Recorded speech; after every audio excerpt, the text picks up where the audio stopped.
En 2025, le Togo projette de consacrer 355 milliards de francs CFA à la masse salariale des fonctionnaires de l'administration publique. Ce montant inscrit dans la loi de finances, équilibré à 2397 milliards de francs CFA, représente environ 14% du budget total. La répartition de cette enveloppe inclut diverses dépenses liées au personnel émergent sur le budget général, telles que les émoluments, indemnités, primes, prestations familiales et cotisations patronales.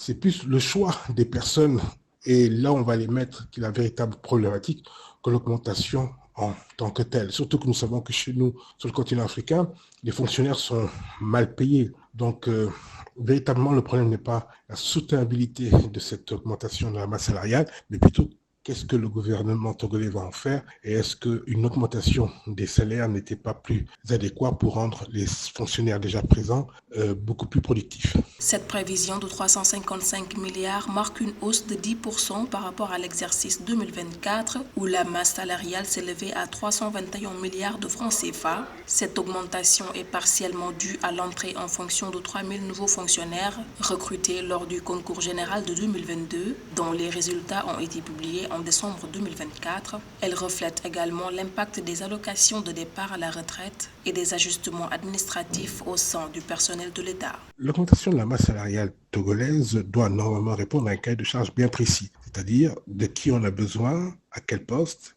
et quelle va être la rémunération.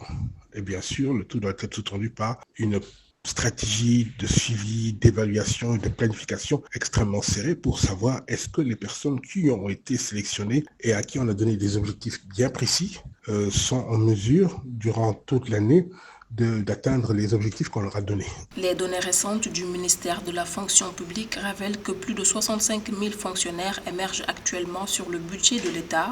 En plus des nouveaux recrutements, les dépenses incluent aussi les décaissements pour les agents de l'État et les implications financières des ajustements et recrutements sectoriels qui auront lieu durant l'année.